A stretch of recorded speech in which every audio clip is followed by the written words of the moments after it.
Hi guys, it's Payne here. Welcome back to the channel. Today, I'm going to show you some of the keyboard shortcuts I use quite regularly in Lightroom. I'm going to say there's 6, even though one of them is a group of shortcuts because it's the numbers that you have on the keyboard, either the number pad or the top row. I'll show them to you because I have found that they do help speed up my workflow quite a bit, because whilst it's easy enough to use the mouse, if there is a way I can speed it up to save myself a bit of time, I'll definitely look into it and try and make a habit if I think it would work. And in this case, I have.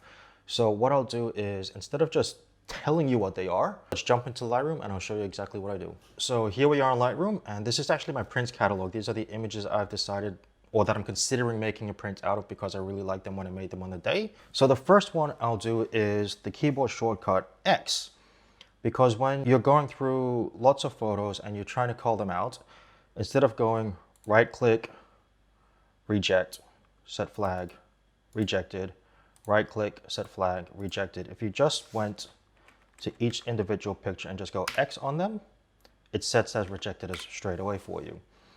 But in saying that, there is a cool little shortcut where if you keep your caps lock on and you press X, it rejects the photo but then moves to the next one straight away.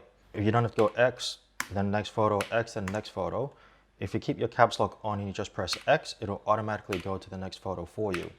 So that way it saves you a lot of time if you wanted to just quickly cull through the photos after you've gone through and taken a couple hundred of them. On top of rejecting the photos, if you use the numbers on either the number pad or the top of your keyboard, you can also give your photos a star rating from 1 to 5. But then the numbers 6 to 9 also give you the option to give your photos colors as well. So let's say I wanted to give this photo a 1-star rating just by pressing the number 1. It's then got 1 star. I'll lift this up so you can see it. Or if I wanted to change it to 5 stars, I can press 5 and it goes to 5 stars. If you wanted to get rid of that particular star rating, you just press the number 0 and it removes your star rating completely. If you wanted to give your pictures a particular color, you've got the number 6, which makes it red. And to remove the red, just press that 6 again and it becomes a clear color. 7 gives you yellow. 8 gives you green. 9 gives you blue. The only one it doesn't have is purple, at which point you would have to right click, set color label, and choose purple. And if you did want to make it uncolored, you can just change it to a different color, press that number twice, and it removes it completely. So by doing this, I'm able to quickly cull through my photos. I always keep the caps lock on, because that way, if I'm giving it a rating such as 1, 2, or 3 stars, it always moves to the next photo for me straight away. Whereas if I didn't have that on, if I pressed 1, I would have to press the right button, press 2, press the right button, press 3, press the right button, so on and so forth. You get the idea. So I always keep caps lock on because that just makes going through the photos that much faster. After I've gone through my photos and I want to start editing them, one of the first things I like to do is I like to crop it to exactly what I would like the photo to be.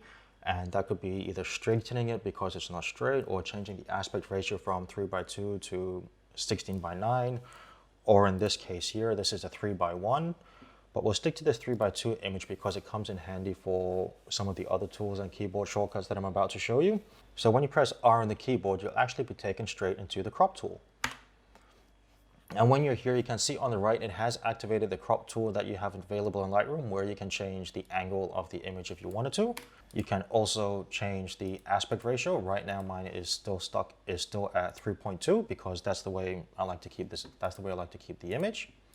We'll keep that back on original, but you can also change it to other aspect ratios. I sometimes like to do 3:1 and 2:1, but I've also lately started enjoying the 16:9 aspect ratio as well.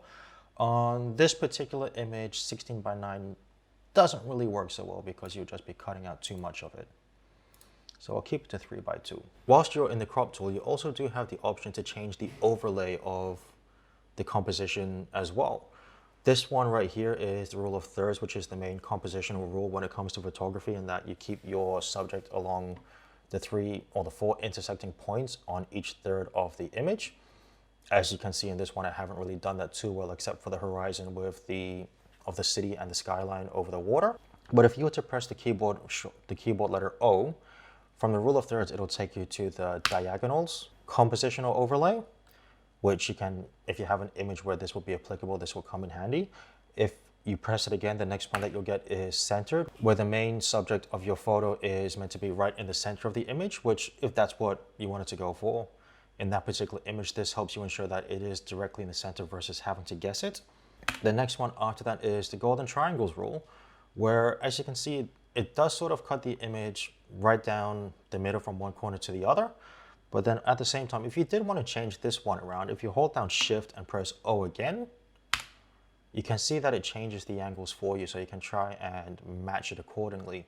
The next one over is the golden ratios, which is similar to the rule of thirds, but it's a bit more center weighted. And then here you've got the golden spiral, which the same as the golden triangles. If you hold down Shift and then keep pressing O, it actually rotates it 90 degrees for you around each corner and then flips it 180 degrees before it goes around each corner, so that you can have different variations of the overlay, so you can choose which one it is that you want.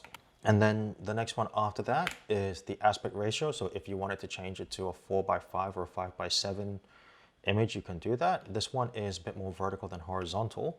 So if I was to press Shift and O again, now it's going to a horizontal or landscape mode, landscape aspect ratio versus portrait. And then the last one is the basic grid pattern one, which this one I do use quite a bit because I want to make sure that my horizon's flat. Because even if it's off by 1 degree and I notice it, I won't be happy, and I'd rather just ensure that it's flat. And I don't want to rely on Lightroom to do that if you press it up here on the angles, because sometimes it's just not accurate, and I'd rather let myself do that instead.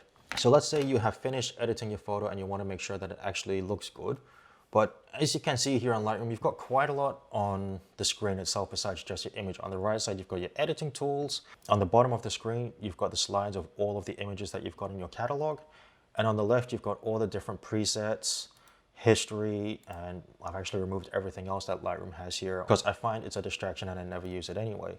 But if you were to press L on your keyboard, you'll find that Lightroom will darken everything except your image. And that's not just Lightroom itself, but if you've got 2 monitors like I do, it'll darken all monitors, and if you press it one more time, it'll make everything black.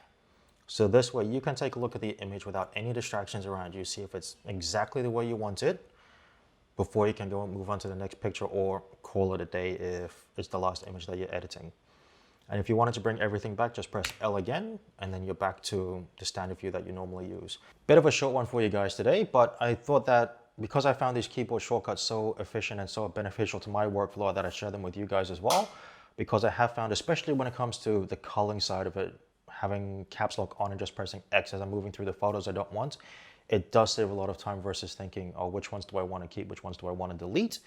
And also when it comes to just editing using the overlays and changing the background of the image so that it's just black and all you see is the image itself, that does help when I want to see whether or not my photo is ready and I finished editing it. If you do have any questions about these keyboard shortcuts, or if there's any others you think that may be beneficial, leave a comment down below and I'd love to hear from you. And if you have liked this video, please give it a thumbs up. That would be greatly appreciated. But I'll leave it there for today. If you would like to keep up to date with future videos, don't forget to hit that subscribe button and make sure that little bell is selected so that way you get notified whenever a new video comes out. And I'll see you on the next one. Have a good night.